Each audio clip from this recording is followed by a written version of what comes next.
All right. Well, my name is Jerry Foster, and I want to thank you for being here tonight or this afternoon.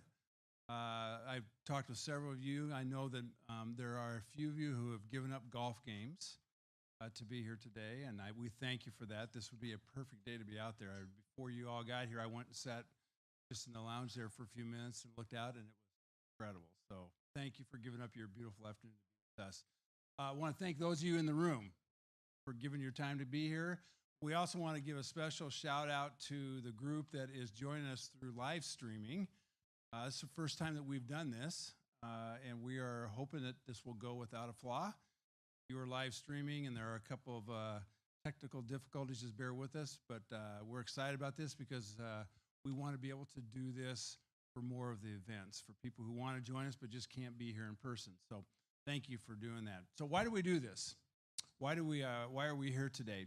For those of you who've been around for a while, what we've been trying to do is to do 2 events a year to bring our clients, to bring guests here, to get together. One is a social event, and you've seen it flashing up on the screen. August 20, is it 9th or 8th? 28th, I believe, is the next event for a social gathering. This is where the Des Moines Magazine unveils their next magazine. They do it at a business somewhere in the Des Moines area, and we are going to be hosting that day. And so you'll get more information on that. We'll get that to you, and you'll get that through the mail. That's our social one. And then every year we do a educational one, which is what we're doing today, an educational event. You're going to meet in a few minutes our guest, Carolyn Gaynor, who is going to speak with us. And I just want to say that she's a perfect fit for this topic or for this event to be speaking today because of the passion she has and the work that she does both in and outside of her career. It fits perfectly with our vision statement at the Foster Group.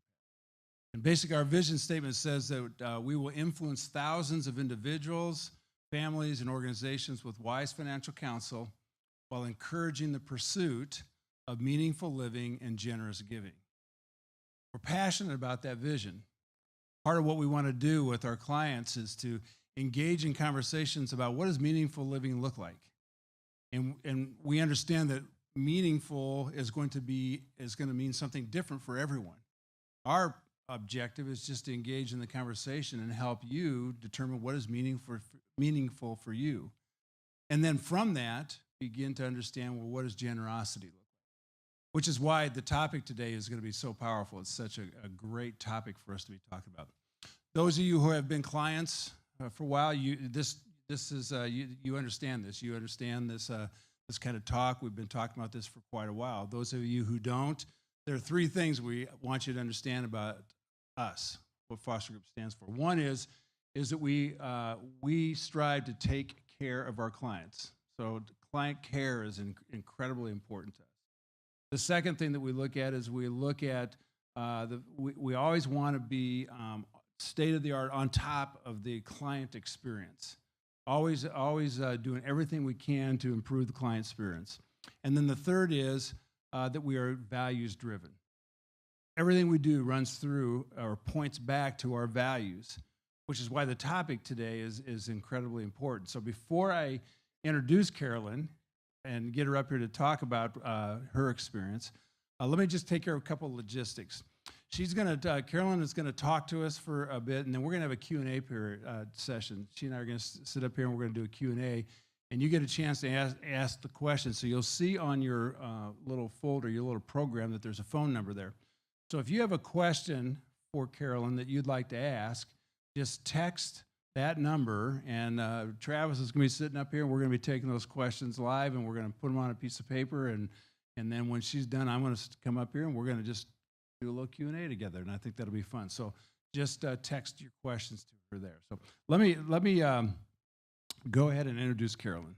Okay, so Carolyn is a 9-time Ironman guide for the blind and for the visually impaired athletes. You're going to see a video here in a minute, but this is very inspiring. But she not only is doing it herself, but she is a guide for others. It's really cool. She's also regional director for Dimensional Fund Advisors, which those of your clients understand that's a one of the providers for our investments, and she works out of the North Carolina office. She works with advisors, with communication, with portfolios together, with training, and she's been doing that in the financial services business for over 10 years now. And when you meet her afterwards, so we'll have a little, I'll announce this later, but we'll have a time together here, just a cocktail hour. When you meet her, I've been told that you need to ask her about her nutty dogs that she named Peanut and Cashew. So I don't know what that means. I'm going to ask her as well, but make sure you ask her what that's all about. So with that all said, I'd like you to watch just a short video that will help set up Carolyn and what she needs, what she's going to share with us tonight.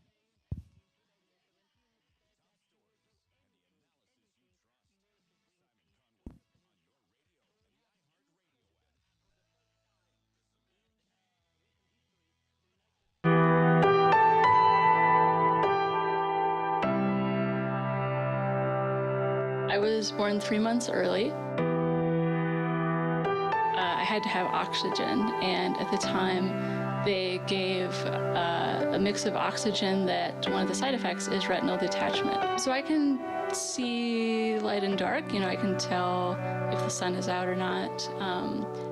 Shadows, everything's pretty blurry, so I can get a sense of that there's a building there, but I couldn't tell you if it was a brick or what kind of structure it was.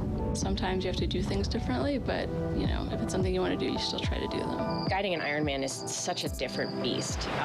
Think about all the elements that come into play in a race that long. To be able to help somebody else, help them have their best race and to accomplish this thing that, no matter how fit you are, whenever you cross the finish line of an Ironman, it's a huge deal. It's more meaningful when you do it with a partner.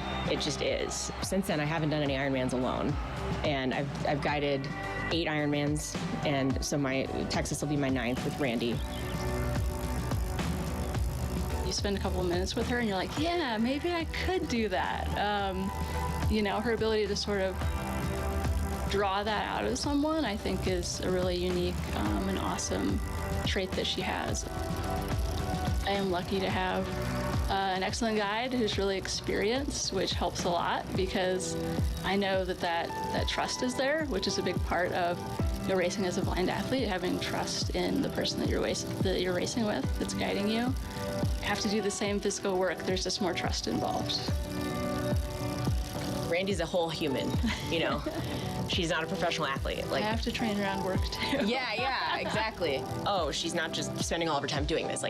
That's I hope something we get across. And you tell me if you want to be just an inspiration because you're blind. But I think it's if anything, it's look at you balancing this and then the additional logistical challenges. Walking around as a blind person on a daily basis, you run into a lot of people that are pretty amazed that you got out your front door.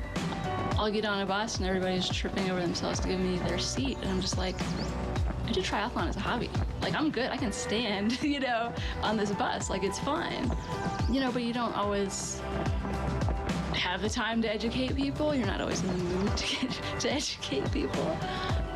But for me, I would just say I'm just a person, right? I'm just out there going to work, trying to live my life, trying to do things I enjoy. If you see someone that you feel might need help, feel free to ask. It's never wrong to ask, but it's also not wrong for them to say, no, I'm good.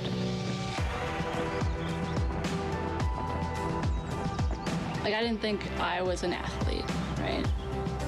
I never was good at sports that had hand-eye coordination, so I just figured I didn't know that there was, running and triathlon and tandem biking and things out there that I could do. Contact your local running shop. Find local tri groups in the area. If this is something you want to do, you're going to have to tell the able-bodied athletes that this is an option, and you may have to train them. I would be flattered if someone saw me doing this and it inspired them to do it, whether it be a triathlon or just getting up and taking a walk around the block.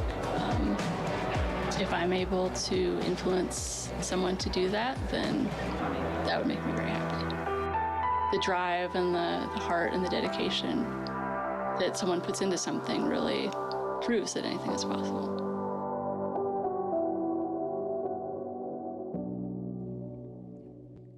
Would you welcome Carolyn Gaynor?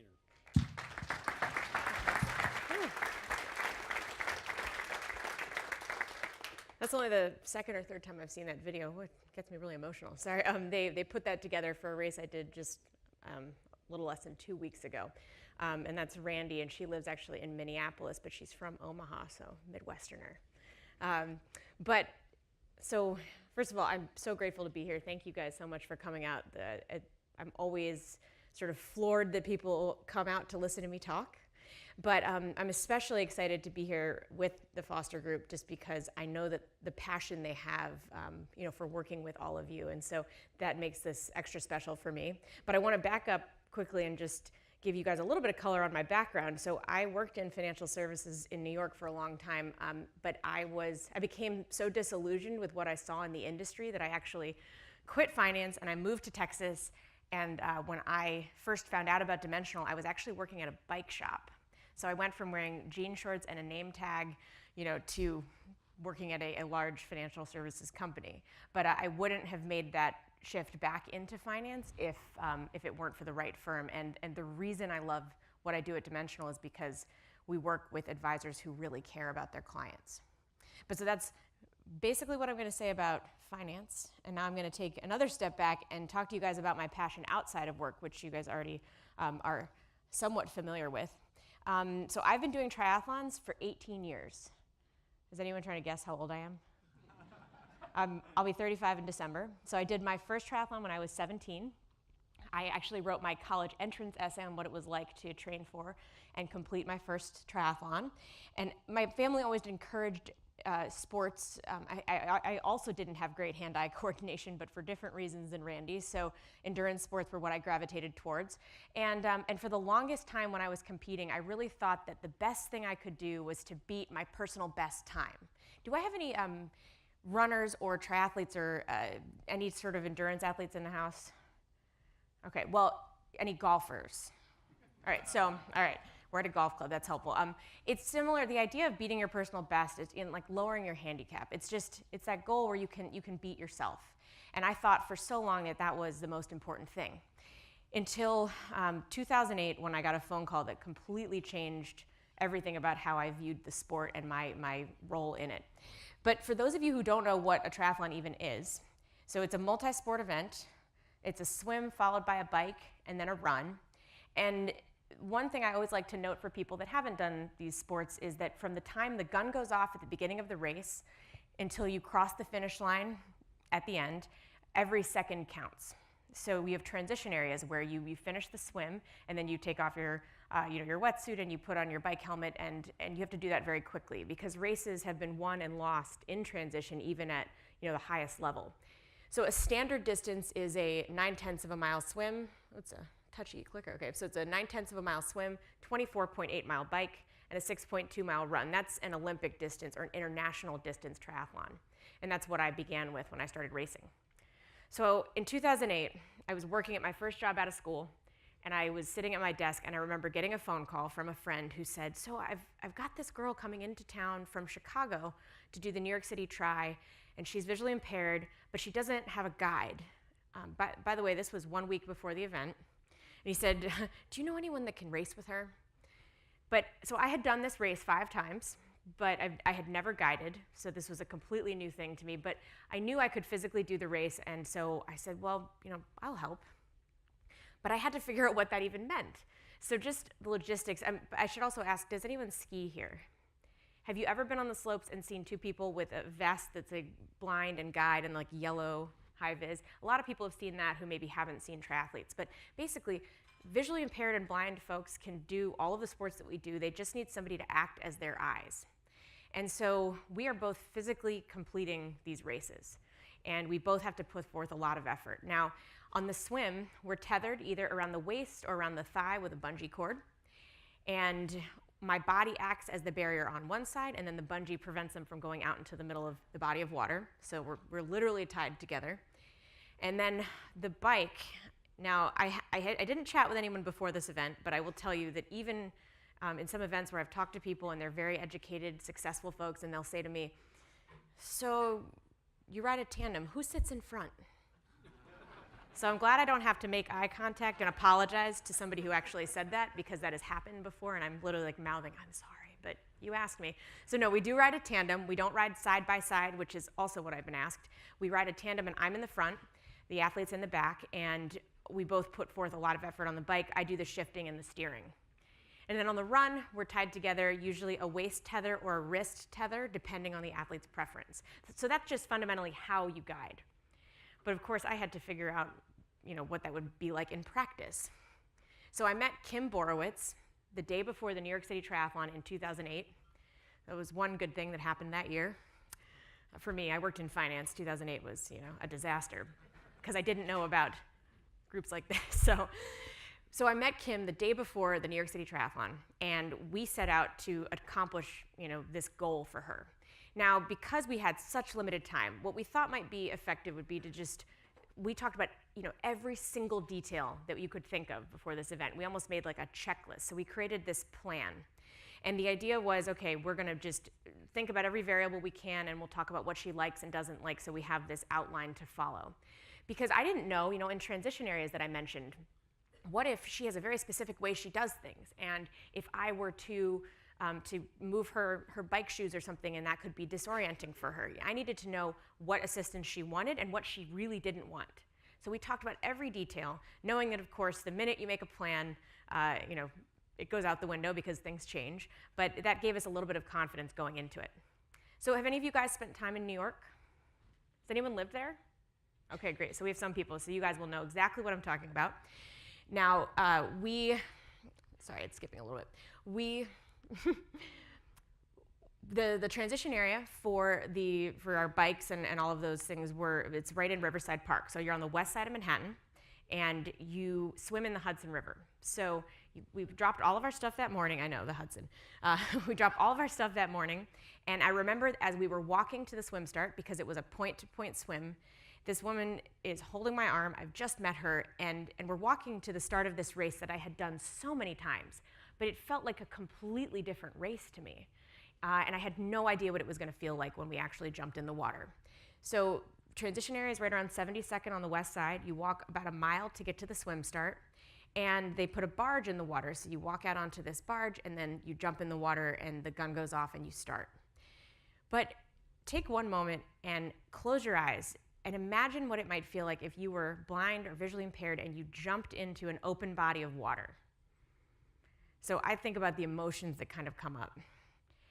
Because, at that point, that's full sensory deprivation. And I know people that are competent, capable swimmers who are petrified of open water. And so I didn't know how she was gonna react. But thankfully, when we did jump in and the gun went off, we began swimming and she didn't have any issues. So I was incredibly impressed with her ability to handle that situation. So we're swimming, and you can see the finish line sort of in the distance. And what I would do is I would, take a stroke, and I would look at her when I was breathing, and I would also tap the bottom of the tether as I'm taking a stroke. So I had a couple of ways that I was monitoring where she was. But it was a very straight swim. There was also a really nice current. That's actually a fantastic race to do if you want to go really fast in the swim. The race director has joked that if you dropped a Cheetos bag in the water, it would get to the finish line before the time cut off. So I'm not sure if that's true, but I will tell you it's a very fast swim. So when I'm guiding, and I say this now with more experience, ideally you want to be faster than your athlete is when they're having their best day and you're having your worst day. Because of course I'm human, things can happen, so I want to make sure I'm significantly faster than the athlete. That's ideal. Now, so again, I was very comfortable with the pace, and we're swimming, and after 300-400 yards, I started feeling pretty good. I was taking a stroke and tapping the tether and starting to feel like, all right, maybe I'm made for this, which is of course the thing you say before things go wrong. Never ever have that kind of confidence. So just past halfway, I take a stroke and I reach down, and suddenly I don't feel the tether anymore. The tether had come untied. So it's one of those moments where it could be the end of the race for you. You don't know. Now, there are kayakers in the water, so you can always raise your hand and ask for help. But if I raised my hand and I asked for help, if the kayaker had come over and moved her forward in the race, that could have caused her to be disqualified. And again, she flew out to New York to become a triathlete. So in my mind, as long as she was still safe, that wasn't an option for me. So I had to figure out what to do because the goal was to get to the finish line. So I ended up just swimming over to her and grabbing the end of the tether and just jump roping it out of the water to get to the finish line of the swim.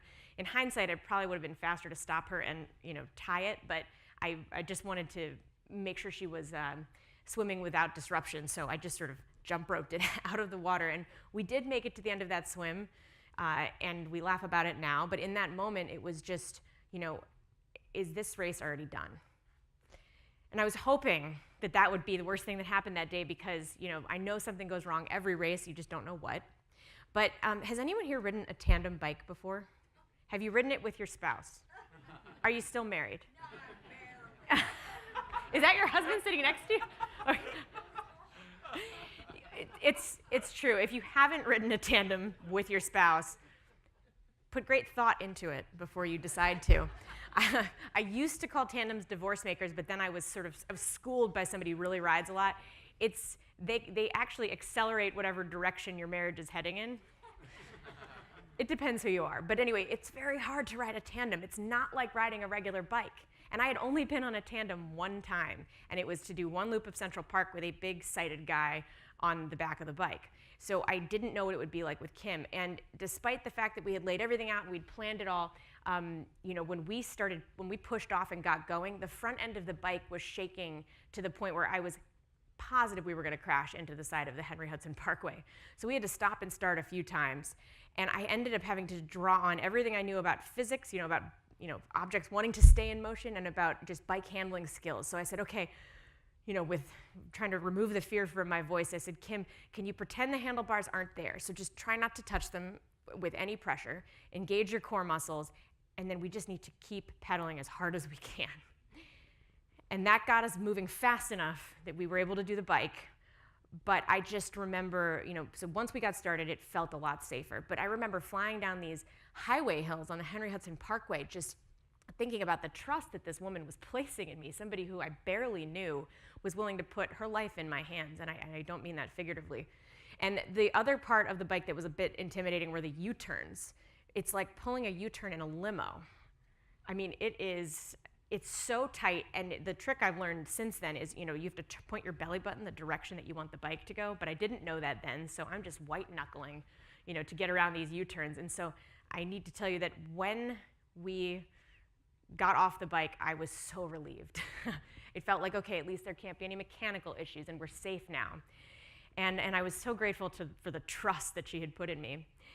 But we got to the run, and we're running across 72nd Street. We go into Central Park, and we run a backwards loop of Central Park, for those of you who are familiar.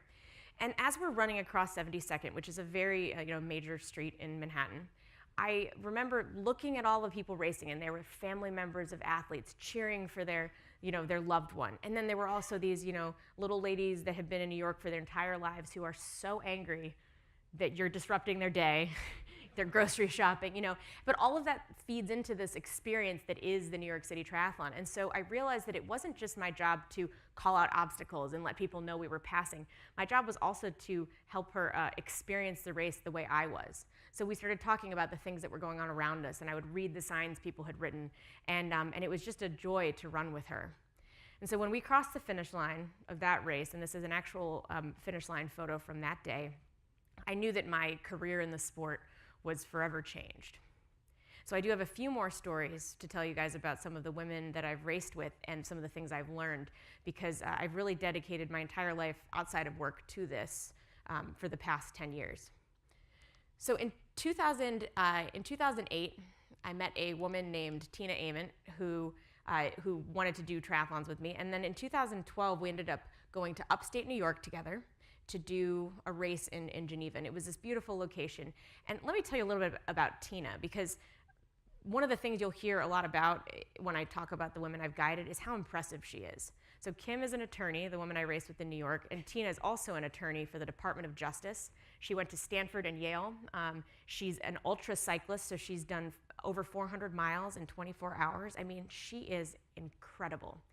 But I had you guys close your eyes and imagine what it would feel like to jump in open water, because no matter how prepared you are for something, sometimes your emotion and your brain just sort of gets in the way of what you know to be true, and there's nothing you can do to stop it.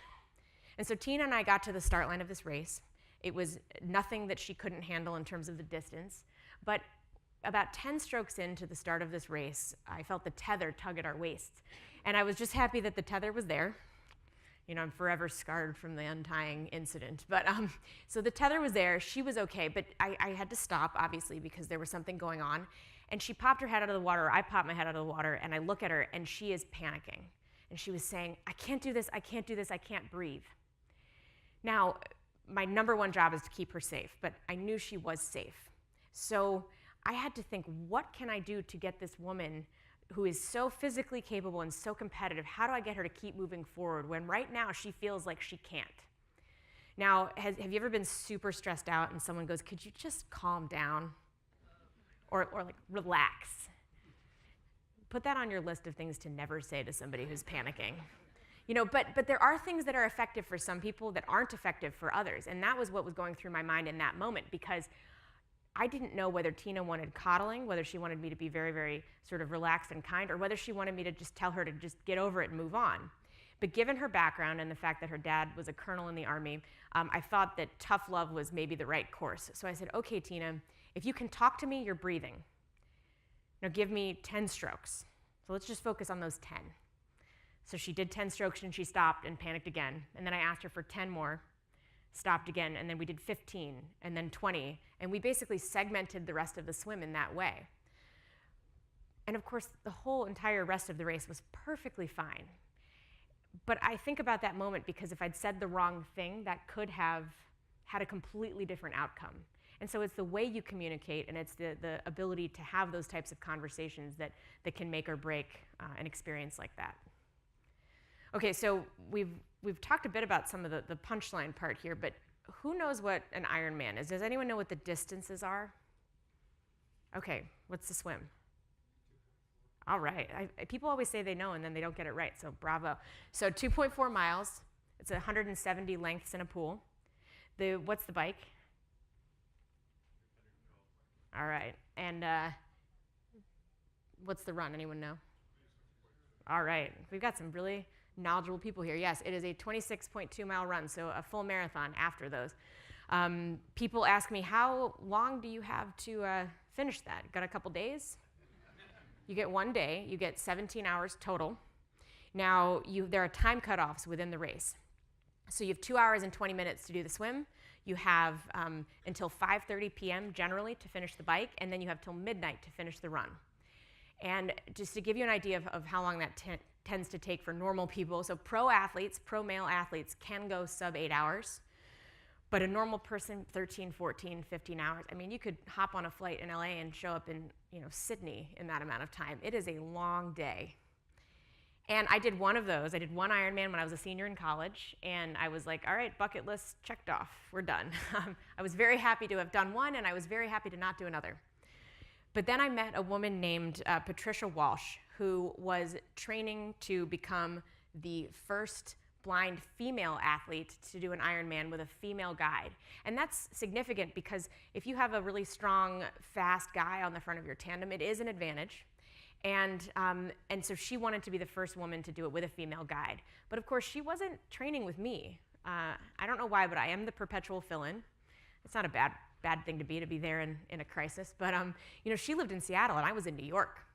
And the woman she was guiding, that she was being guided by, they were on a training ride one day, and it was raining out because it was Pacific Northwest, and they crashed the bike on the railroad tracks, and her guide broke her wrist 5 weeks before this Ironman, which people train, 8, 10, 12 months to do these events. And so somebody who knew that I had guided connected us on social media, And after one conversation, I said, okay, I think I'm probably her best shot to do this right now, so I agreed to help. And we met right before the race. It's, again, another theme, just sort of showing up and figuring it out. And we spent time packing our bags. And I remember packing all of our bags for this Ironman felt like a feat in and of itself. And to give you context, it had been 5 years since I'd done an Ironman. So this was a huge deal for me, and it was very scary. So we're packing up all of our things, because if you forget one item that's important to your race, that can have a major negative impact on the outcome. So you're packing all the things that you want to eat that aren't going to be on the course. You need all your equipment, any change of clothes that you might need, sunscreen. I mean, you have to make sure you have all of these things put together. But what do you think is the one thing you wouldn't want to forget before starting a swim with an athlete? Bathing suit, definitely, but I was thinking more functional. It's been a theme. The tether. But we forgot the tether. I don't know whose fault it was. I'll take the responsibility for it, but we showed up at the swim start without her tether, and our host house was way too far away to go. And so it was yet another one of those moments where you don't know if your race is over before it's begun.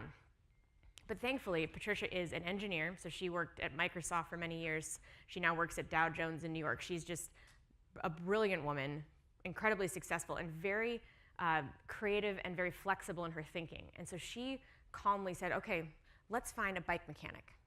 So she found a bike mechanic, and we got 2 inner tubes and tied them together and created a tether out of that. So due to her ability to think outside the box, we were able to start the swim. And again, I like to show evidence of everything that I'm talking about. So in case you don't believe my stories, here's the bike tubes.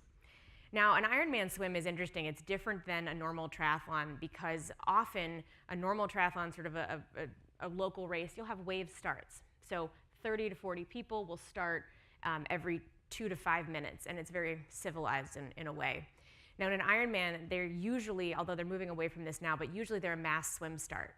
And physically challenged athletes, so that means anybody who has any type of disability, amputee, a wheelchair athlete, a blind athlete, they'll start right behind the pros, and they get about 10 minutes ahead of the normal field, which I thought was fantastic, because at least we got to sort of get a rhythm going and all of that. But what I didn't consider until about 5 minutes into the swim was that there was going to be 2,000 people swimming at us as fast as they could. So imagine looking back and seeing 2,000 dotted, heads in swim caps.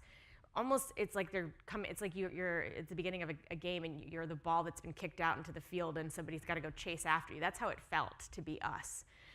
And I was really grateful at that point that I had learned to play. I was a water polo player in high school, because I didn't know that those moves would be useful again.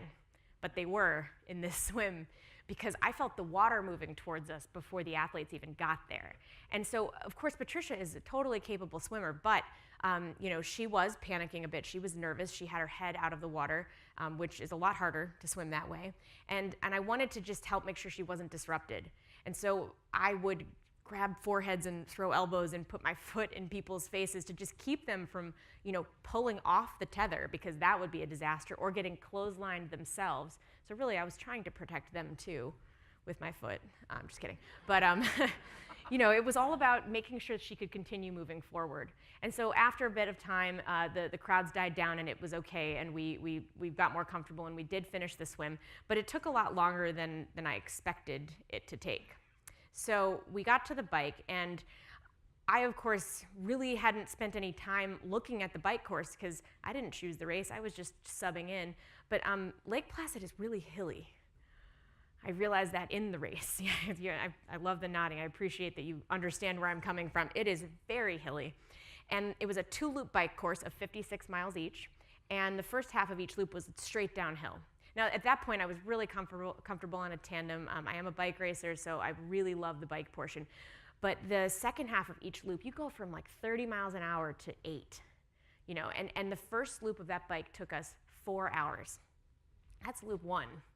Now, this photo was actually taken at the end of the first loop of that bike, and people always ask me, what do you eat in an Ironman? And what I'm holding in this picture is a bag of salt and vinegar potato chips. That's my sort of my fun mid-race food. There's something that works. I don't know. If you ever run a marathon or something, pack a bag of chips. But You basically eat everything you can get your hands on. Although I don't know if any food is really going to prepare you for a full another 56-mile loop with that amount of climbing.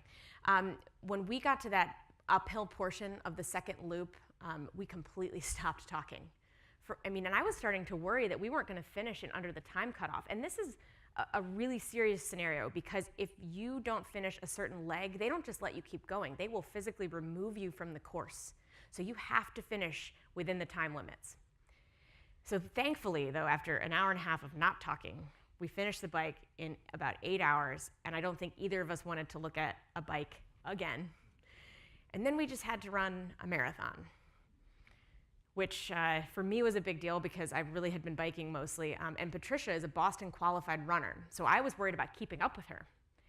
But the weather was on our side that day. It was very cool, and so we got a good pace going, and we were ticking off the miles quickly. And what I want to encourage all of you to do is, if you ever have the chance, go to the finish line of an Ironman after dark, because there's just something incredible about those races, no matter whether you have interest in the sport or not, because you will be able to feel the emotion. You'll be able to see all of these people that you don't even realize that somebody that looks like this can do an Ironman kind of thing. And it's just, they create an amazing experience. Now, I vividly remember as we approached the finish line of this race, it was dark out and there were crowds lining the way, and the finish line itself is all lit up, and there's always an announcer that has more energy than I would know what to do with. And this announcer is calling out everybody's names, and there's a very specific phrase that every person who signs up for an Ironman wants to hear. And so on July 27th, 2010, after 14 hours and 47 minutes of racing, Patricia got to hear the announcer say, "Patricia Walsh, you are an Ironman." And she became the first blind female to do an Ironman with a female guide. And that completely changed everything. You guys already have heard how many Ironmans I've guided, which is, I believe, more than any other man or woman. I mean, there's nothing that brings me more joy than racing these events with my friends. But if she hadn't been flexible, I'm not sure how it would have turned out. So I have one more story for you guys, and this one is very special. I recently changed this presentation because of an event last year. So does anybody know about the Ironman World Championship in Kona? There's somebody in the room that's actually done it, but it is a really neat event, and it is the World Championship for this kind of race, and it's always in Kona. And if you're an age group athlete, meaning non-professional, you have to qualify. For a physically challenged athlete, there's a lottery. And last year, I promised my husband I was going to take a break from guiding, and I was not signed up for any Ironmans. But I was getting ready for work one morning when I got a Facebook message from a friend of mine in South Africa, a friend who I'd never met, but who I had given some encouraging words to when she was training for her first Ironman. And the message said, "Carolyn, when I was training to do my very first Ironman, you were the only person that made me feel like I could do an Ironman as a blind person. And I did just get into the Kona lottery, and I'd be honored if you'd race with me." And I don't know about you, but I don't know how to say no to that. So it was, there was no real option for me. My husband got on board, and we said, okay, let's do this race. Now, Helen is yet another incredibly impressive woman. She's got albinism, so she's got no pigment in her skin, and she's got very low vision. But she also has a PhD in biochemistry, and she's a mother. And before she started training for this Ironman, she didn't know how to swim. She could swim one length of a pool, and by within 6-7 months, she could swim 2.4 miles without issue. Imagine that. Now, the swim in Kona is the most beautiful thing you've ever seen. It's it was only the second time we even swum together, because we met in Hawaii, because she flew there from South Africa. But I remember when we started swimming, and thankfully we were sort of at the back because the people there are so fast, that we just got into this rhythm, and I was in awe of her ability to just move forward in this very methodical manner. And she finished the swim with no problem. And this was, no wetsuit, no assistance. She just kept going. And the swim was amazing. And then we got to the bike, which, has anyone spent time on the Big Island before? You know how there aren't a ton of trees if you've gone on the Queen K. I mean, there is no tree cover. And the day that we raced, there was not a cloud in the sky, and there are lava rocks along the way. I mean, this is, as you've read the news, there's a volcano on this island. So it's all sorts of lava rock. There's not a ton, there are no trees at all, and it's just brutally hot. And I knew it was gonna be hard, and I prepared for it to be hard, but you don't know how it's gonna feel till you're actually out there. So we tried to be very, very conservative, and we spent the whole first half of the ride talking, and we got to this turnaround that was up a hill called Javi, and it's straight up this really, really long hill, and you kind of expect that when you turn around, it's gonna be downhill and you'll feel better. But of course, that's when the wind shifts. And I remember looking at our legs when we stopped briefly at the halfway point and seeing that they were both covered in this like red rash. But I mean, there was nothing much I could do. I knew it was heat rash, I knew it was uncomfortable, but we just had to keep going.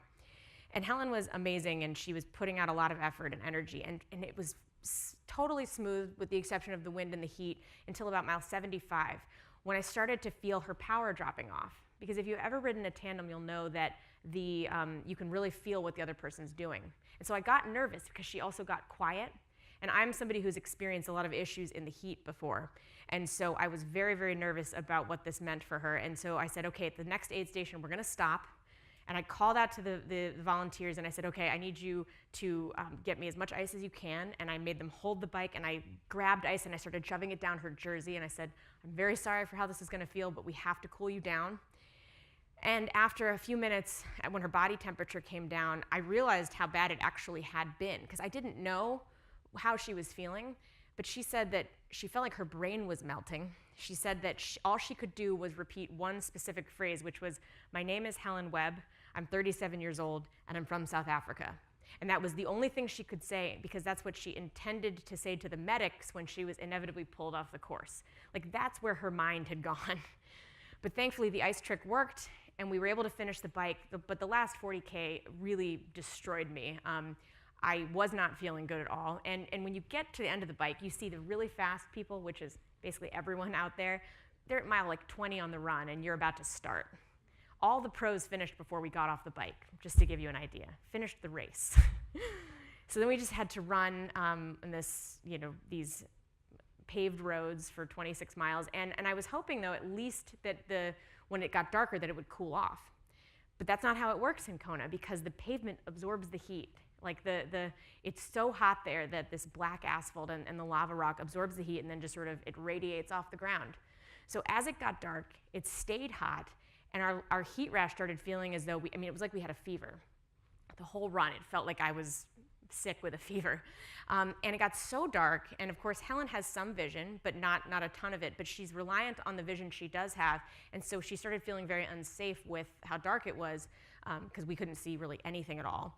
And so we walked a lot, which is normally totally fine, except that the bike took so long that we started having to hustle to make sure we could make it. But I didn't really understand how close we were until I started seeing golf carts driving and picking up people behind us. And I heard this one guy, he got picked up by the golf cart, and he says to the person driving it, "It's not fair." And the guy says, "You know what you signed up for." So things that I didn't want to have happen that day. Because if you don't finish in under 17 hours, you don't get a medal, your name doesn't show up in the results. It's as though you weren't there.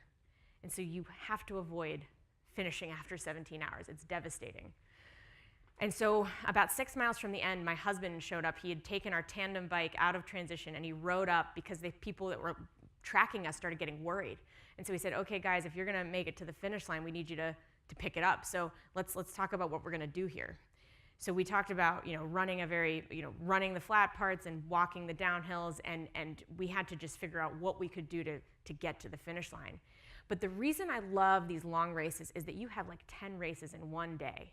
So somehow, as we started getting closer to the end of the race, the energy came back into our legs and into our minds even. And we were somehow able to run basically almost all of the last 3 miles of this race. I truly don't know what happened that day, but there must have been some kind of magic out there. And I'm very grateful to any of my friends that I spoke with beforehand that told me, what you have to do is you have to enjoy the last mile. You have to enjoy the finish line of this Ironman, because there truly is nothing like competing in Hawaii at the World Championship. I described Ironman Lake Placid, but Kona is that times 100, and you've got people from all over the world, and all the fast people show up at the end to come back to cheer on the slower athletes. And so it was truly the most emotional, moment of my life was running down that finishing chute. You actually saw a clip of it in the video earlier, but Helen crossed the finish line in 16 hours and 27 minutes. So out of a 17-hour day, we were very, very close to the finish line. But that's what mattered, right? She didn't set out to do this race with me to finish in a certain time. She set out to finish. And if we hadn't both shown up and given every single thing we had, if we hadn't trusted each other and acted as partners, I don't know if we would have finished and if we would have been successful in what we were attempting. But that finish line is never going to leave my mind. I cried for 45 minutes after finishing that race. In fact, I still cry when I watch the video. It was such an honor to race with her that day. And I'm sure you guys can tell at this point just how passionate I am about guiding. And I can tell you, I mentioned that I spent some time, not working in finance. And I will tell you that the only reason I'm back in this industry is because of what I get to do now. That I get to work with advisors. So advisor firms are my clients. And I work only with people that really care about their clients. I read on the Foster Group's website that this is their calling. And I know that I can feel it from them. And that's why I can bring all of myself to work every day, is because I know that the people I'm working with really care about what they're doing. And so I've talked a little bit about some of these themes that, that relate to guiding, but they also relate to how you work with an advisor. I talked about planning, right? I mean, that's the number one thing. We know planning is the most important thing because it's all about you and your life. And of course, the minute you create a plan, things change. So you always have to be able to communicate whenever things change, because that's ultimately what this is about. It's a trusted relationship you have with your advisor. I mentioned flexibility. Patricia, was able to think outside the box, right? But it's not so much about flexibility in being able to change on a dime. It's about seeing things in a different way, knowing that things aren't always going to look perfect. They aren't always going to look exactly the way you expect them to, but that if you're working with somebody towards one end goal, the one that's in your best interests, being able to see things in that flexible way is very, very helpful. But of course, none of this matters without trust. I mean, trust is the most important element of the relationship you have with your advisor. And at Dimensional, we've been very lucky to work with Foster Group for a very, very long time. They're one of our most valued clients. And on behalf of Dimensional, I want to thank you guys for trusting us to invest your money wisely. But I also want to say, when you think about your relationship with your advisor, take that phrase that I mentioned, the phrase, "You are an Ironman," and replace the word Ironman with whatever that means to you. I mean, we're talking about giving today, and we're talking about goals and what matters in your life, what gives your life purpose. So that phrase, "You are an Ironman," Ironman doesn't have to be an athletic event. It's what gives your life meaning. And I encourage you to take that phrase and think about that when you're working with your advisor, because that's their goal right now, is to help you achieve whatever that is in your life. And so, again, I want to thank everybody for, I went all the way, but I want to thank everybody for listening to me talk today. This is truly an honor to be here with all of you, and I'm, of course, more than happy to answer questions, but I'm really grateful for your attention and for listening so well. Thank you.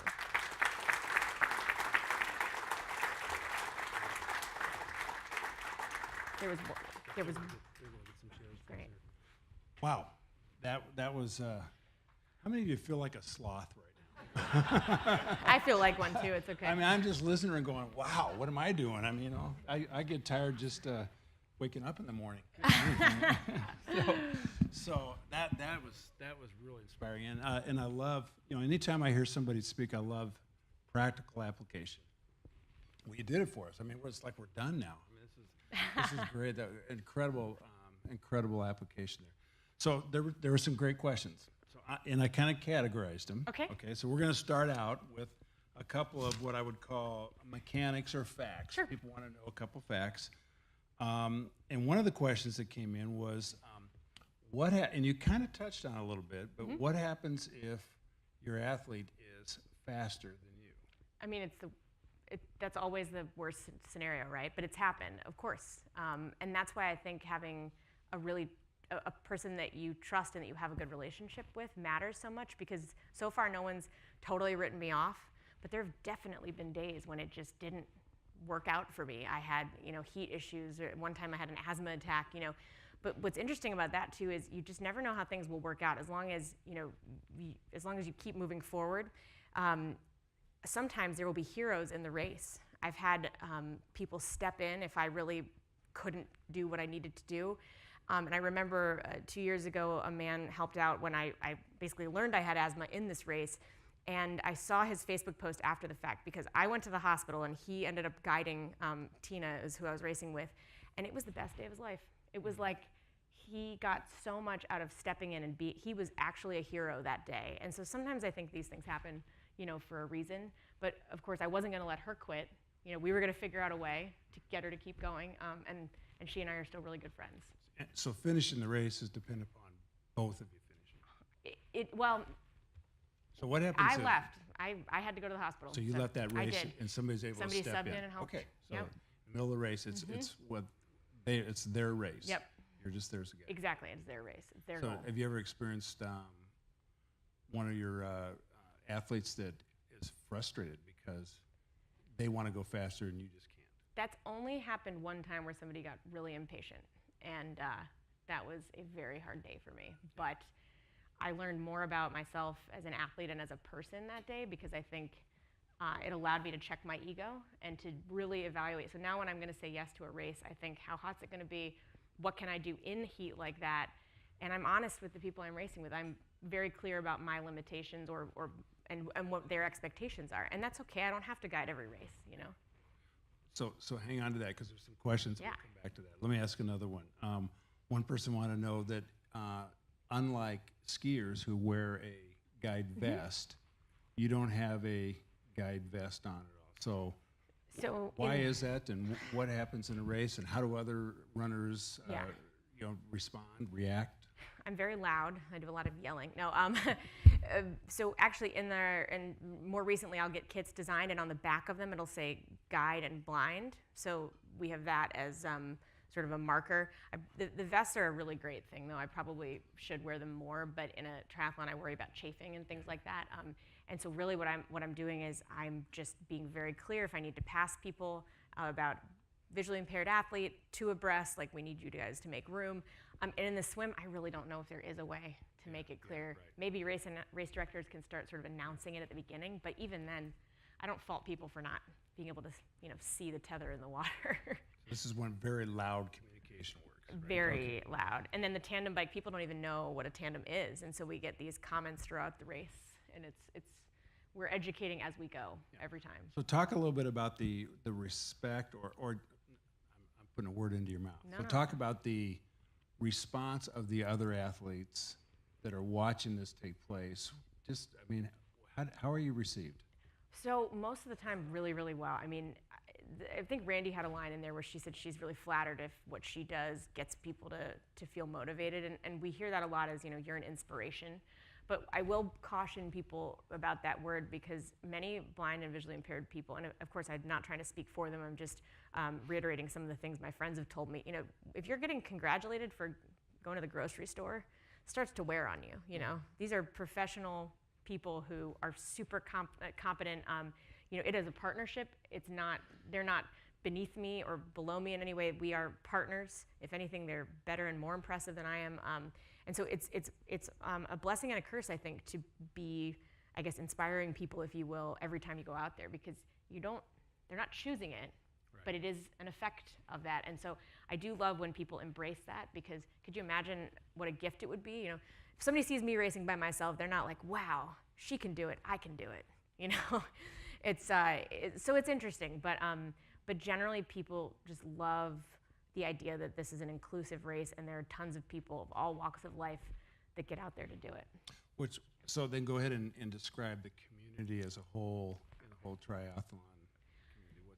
It's the paratriathlon community itself is just wonderful. I can't meet a person now with a disability without asking them what sport they play. No, really though, it's a very tight community. And it's inclusive of all people, because we don't just need volunteers that can guide, we need volunteers that can help help lift people out of, people in wheelchairs, help get them out of the swim to their chairs to start the bike. I mean, we just need people out there cheering and supporting who are aware of what's happening. And so it's a community that leaves no one out, and I love that about it. So that leads me to several of the other questions, because the other questions are dealing more with the relationship piece. Yes. So you described a couple of situations, I think, where you just kind of fell into it last minute. Yes.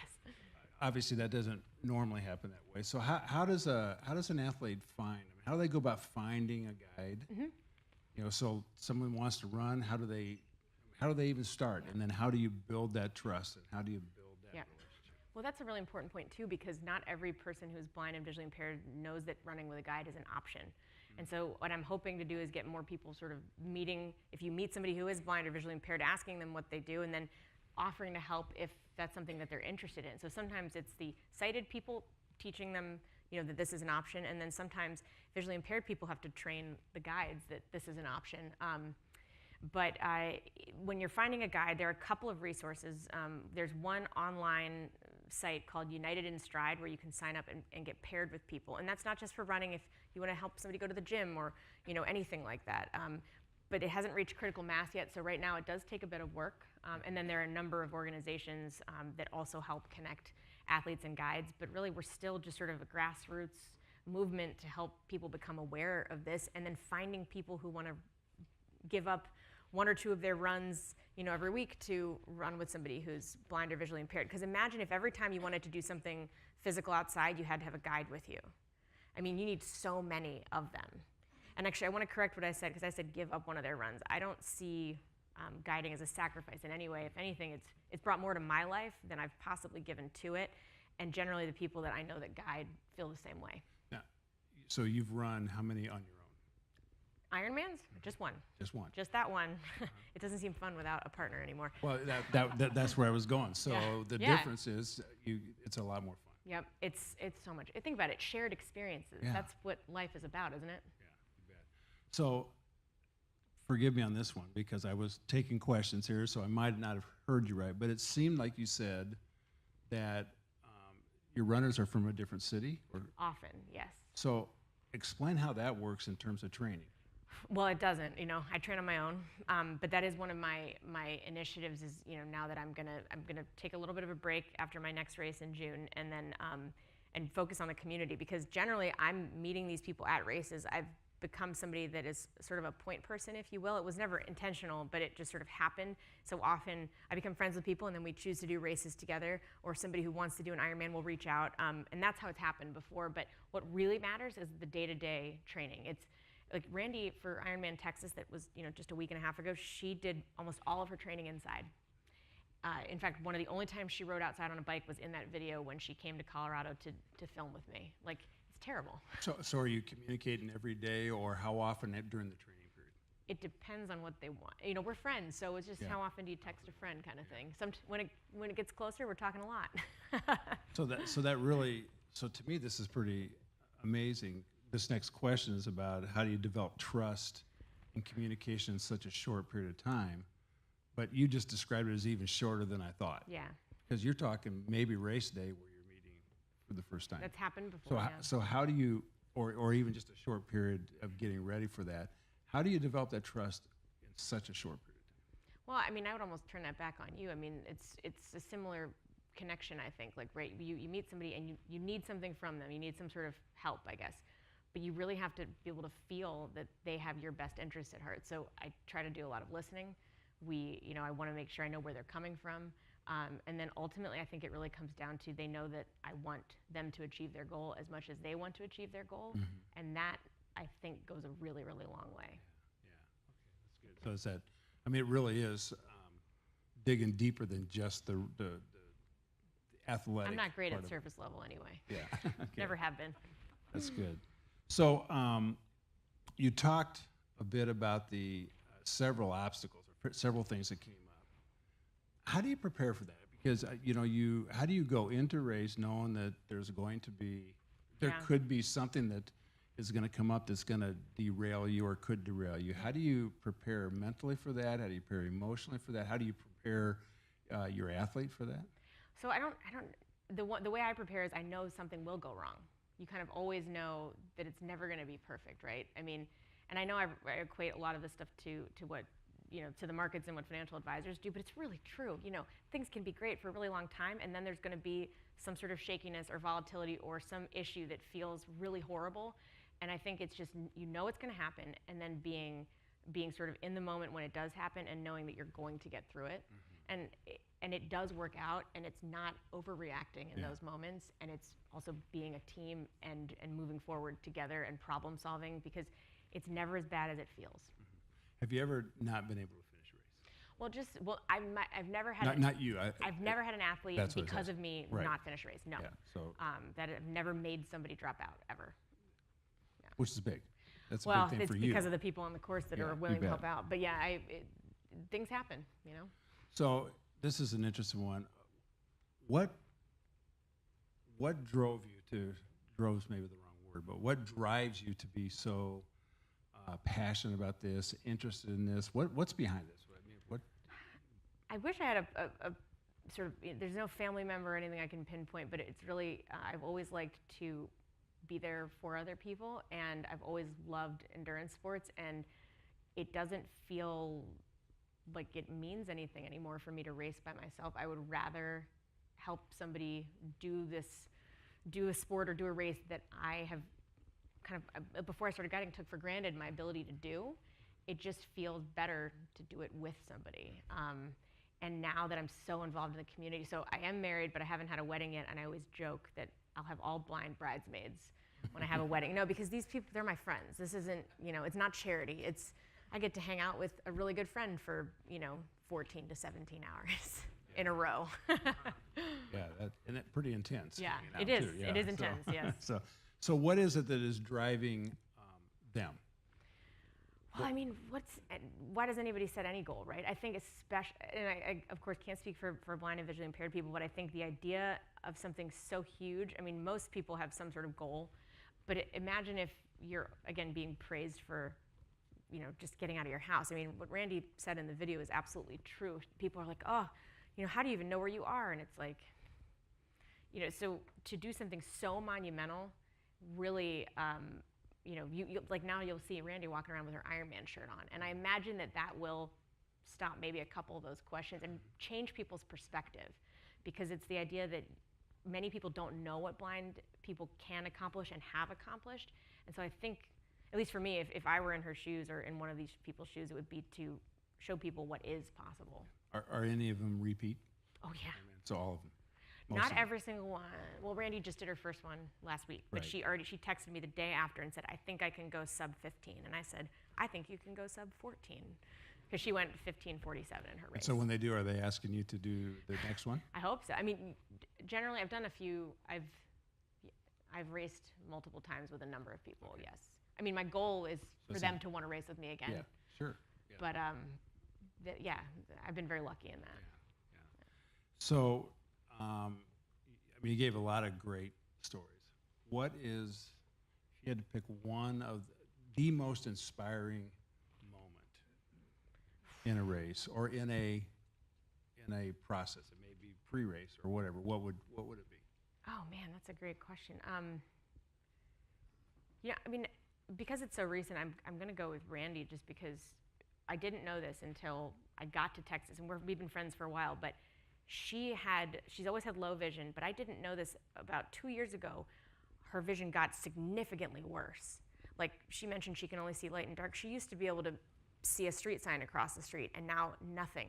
So she went from vision she was accustomed to just much, much less in a very short amount of time. And that's when she started doing triathlons. And so to me, the fact that instead of dealing with the frustration of losing even more vision, I mean, going from somewhat functional to like nothing, she started doing triathlons and then just killed her Ironman 10 days ago or whatever. I mean, it was just the coolest thing ever. Yeah. Any more questions? So, I can tell that you're a life application person. You've found a lot. So when you look at this experience, what is your biggest life application that you've taken from this experience and you're applying to life? I think it's that no matter how hard things can seem, they get better. Because guiding was the one thing that got me through really challenging times in my life. And then also in every race, there have been these moments where it's just, you think you can't keep going, and then you do, and then it's okay. And the goal is accomplished. And so I think for me, I'm always reflecting back on how bad things have felt and that it never stays that way. So what's one thing that you haven't done that you want to do Well, now as a result of this? Well, relating to sports, in 5 weeks, I'm doing Race Across America with on a 4 tandem team, so 4 tandems with blind athletes, and we'll be the first team with blind stokers, who back of the bike people, to do it. So it's Oceanside to Annapolis in hopefully 6 to 7 days. Yeah, yeah, we'll see. So explain that a little more. Sure. What does that mean? It means we are basically like a Ragnar relay, like a running relay where somebody's always going forward, and we do it on bikes from Oceanside to Annapolis. And it's an actual race. There are people that do it solo, mind you, but that's just insanity to me. But it's a huge undertaking. We're actually doing a documentary about it. And the purpose behind it is, it's called Team C to C, and the idea is to change people's expectations of what blind people can accomplish. All of the blind athletes on the team are really successful. Tina's on the team, and then Jack Chen, who's a lawyer at Google, and Dan Berlin is one of the other members he has the largest vanilla extract company in the country. I mean, just showing people what people in this community can accomplish, but we're just doing it through this insane race. Did I already ask the question if anybody in here feels like a sloth? Then I'm taking a break. Okay, define break. What, 3 weeks off or something, and then you're gonna do something else? Not signing up for an Ironman. There you go. Okay. So we got a couple more. Have any other questions come up as a result of hearing her response? Or yes, go ahead. Just I'll repeat it for our simulcast. Go ahead. Does the triathlon network have like a wellness branch to it, community wellness, things like that? So the question is, does the triathlon community have a wellness initiative or branch or some sort of a objective to it? So the triathlon community, not specifically, but one of the things that's cool that Ironman does is they have a thing called Ironman Foundation, and it's not wellness, but it's about serving the communities that they race in. So in Texas, they helped build or like rebuild a home from somebody who was affected by the hurricane. So they do try to give back to the communities, but I think that there are smaller groups that really are focused on wellness. Because one of the things, and actually I love the point about wellness, because to me, I hope people don't take from this, oh, you should do an Ironman. My point is, if doing anything is really awesome. I mean, doing a sprint triathlon is such a huge achievement. It always makes me sad when people are like, well, I do triathlons, but I just do sprints. And I'm like, no, it's not just. Like, that's really, really cool. And Randy said it too. If she's inspiring somebody to just get out of the house, to us, that's a win. I walked 12,000 steps today. Does that count? That's more than my goal for the day. Okay. Yes, go ahead. Does the guide get listed in the record books, and also is there triathlon in the Paralympics? So does the guide get listed in the record books, and is the last part was what? Triathlon in the Paralympics. It is now. So the triathlon is now in the Paralympics as of 2016, and Patricia, the woman I did that Ironman with, she went, not with me, because you really need a former pro triathlete or a pro triathlete to race at that level, which goes back to the ego check thing. Like, I have a job,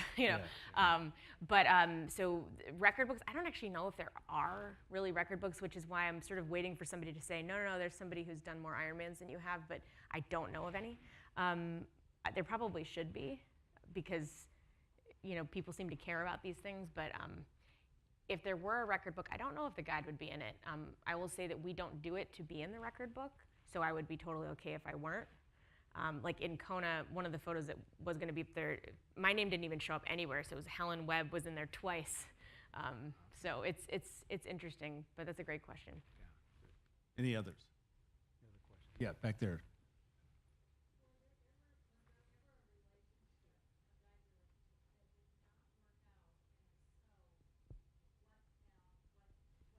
Okay, so was there ever a relationship that did not work, and why? Yeah, so, and another fantastic question.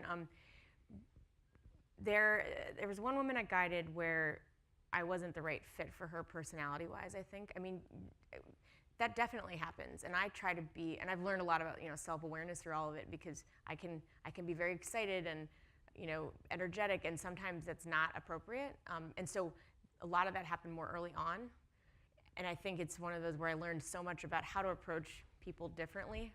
But yeah, it definitely, if a relationship doesn't work, it might be because of physical limitations of the guide, if they're not fast enough, or if the goals are different, that's fine. And then the other one is personality fit, because really, this is about helping the athlete that I'm racing with have their best experience. But it probably wouldn't work out well if I did have to totally change my personality. Like, that would be very hard for me. So generally, I have a connection with the person, we become friends, and then we choose to do these events together. I always say that if you want to have a great time for, like, you know, 17 hours in an Ironman, pick me. But if you're trying to break a world record, I'm probably not the right person, and that's okay. Which is really good. It's about setting the right expectations. Yeah, exactly. So that's part of that selection up front. Is Yeah. this a good fit? Know what the expectations Yep. are, what the goals. So that's Absolutely. good. That's really good. Any others? Any other questions? Yes, back there.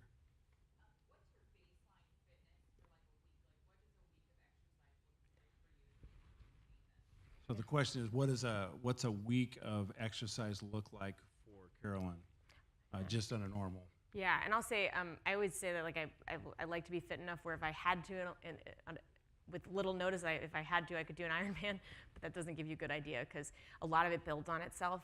So I've been doing this so long. I am a minimalist, so I'm very uncomfortable when people tell you, you know, you've got to train 15 hours a week, you know, every week. You don't. If I'm getting closer to an Ironman, the weeks will look longer, so the weekends tend to be very, very heavy. Like, I'll do a 3 to 5 hour bike ride one day, and then a run that's, you know, 12 to 17 miles, and that's the weekend. And then weekdays, I travel all the time, so I just try to fit it in where I can. But I'll say I'm doing an hour to max 2 hours on a weekday, but more likely an hour of training.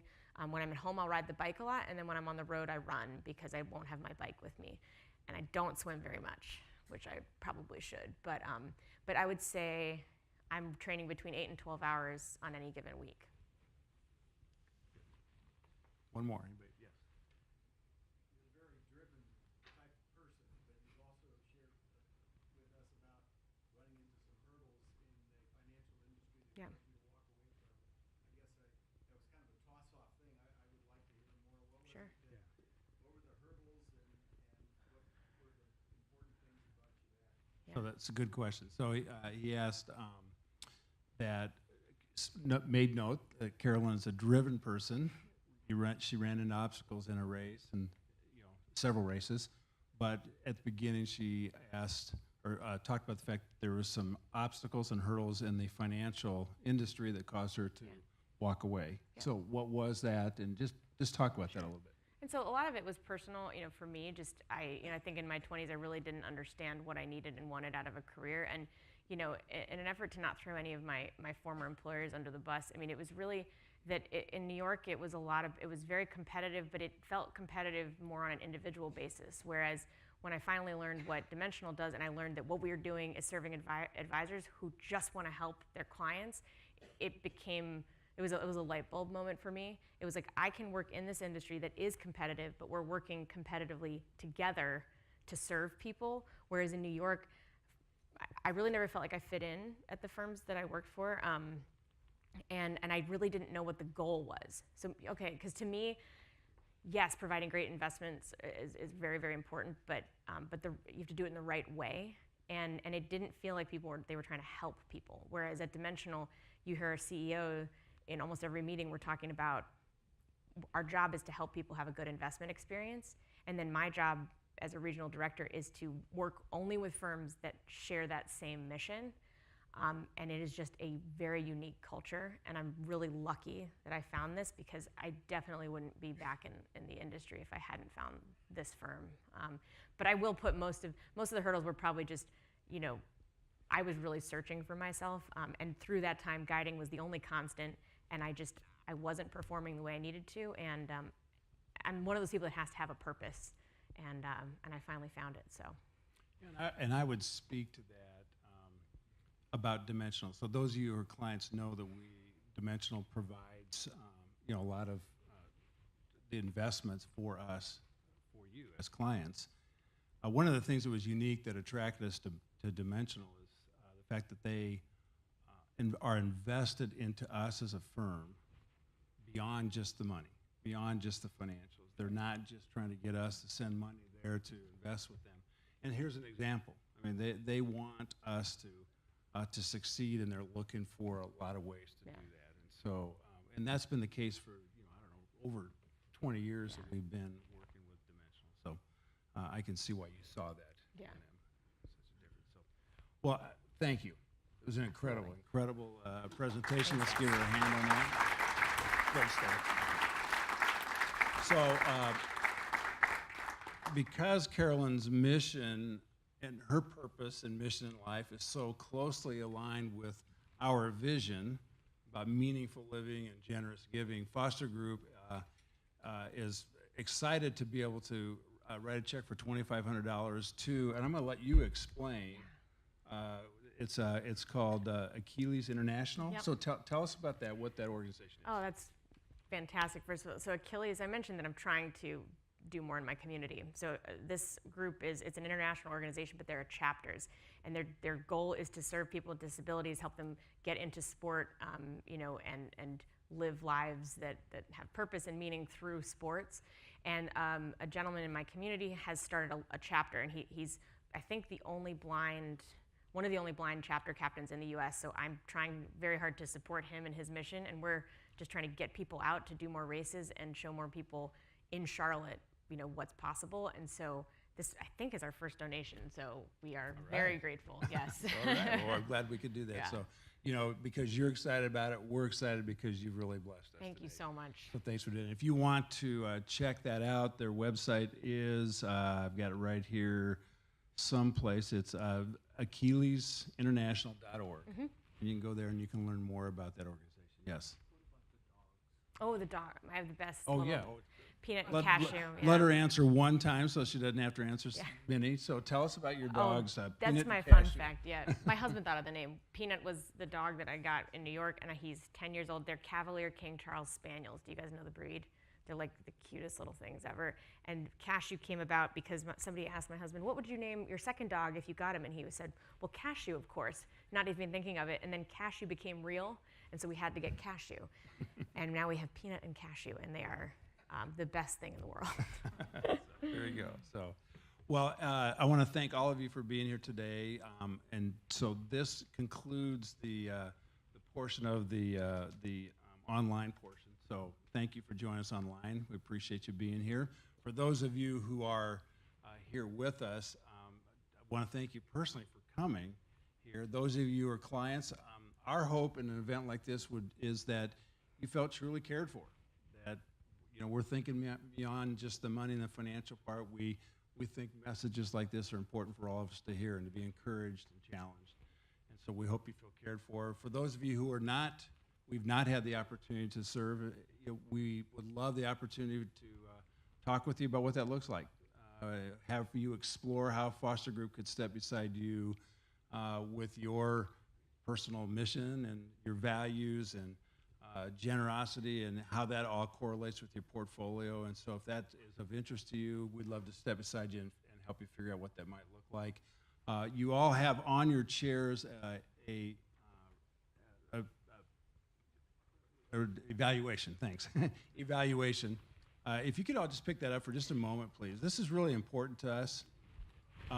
If you could just pick that evaluation up, and it's not a lengthy one, but we're interested in feedback. And I'm just going to give you a couple minutes just to fill that out. If you're not a client of Foster Group and you'd like that, there's a spot there for you to just check. It says, hey, yeah, I'd like to talk with somebody to figure out what that looks like. There's no pressure there at all. We would just meet with you and tell you about what we do and how we do it. And but we would love to have feedback from you in terms of the value of this event. If you would just take a moment and fill that out, that would be great. And then as you leave today, as you're walking out, or actually we're going to open up these doors in just a couple of minutes, and there are going to be hors d'oeuvres and some cocktails back here. and you can hand your evaluation to one of the foster group staff. And then there's one other person I want to introduce. Where's Clayton? Where you at, Clayton? Clayton's back there. If y'all look back at Clayton back there, Clayton Boone, he is with Dimensional. And Clayton is our regional director. So he's the one that serves us out of Austin. He's the one that helped put this together. So would you give Clayton a hand, because he's a great asset for us. So. What's that? Yeah, and Clayton, you did an Ironman, right? Yeah. Yeah, he lied to me. Yeah, I was asking Clayton about it. He says, "Yep, I did that off my bucket list, never again." So, So anyway, make sure you say hello to Clayton, because we appreciate you putting this together, Clayton.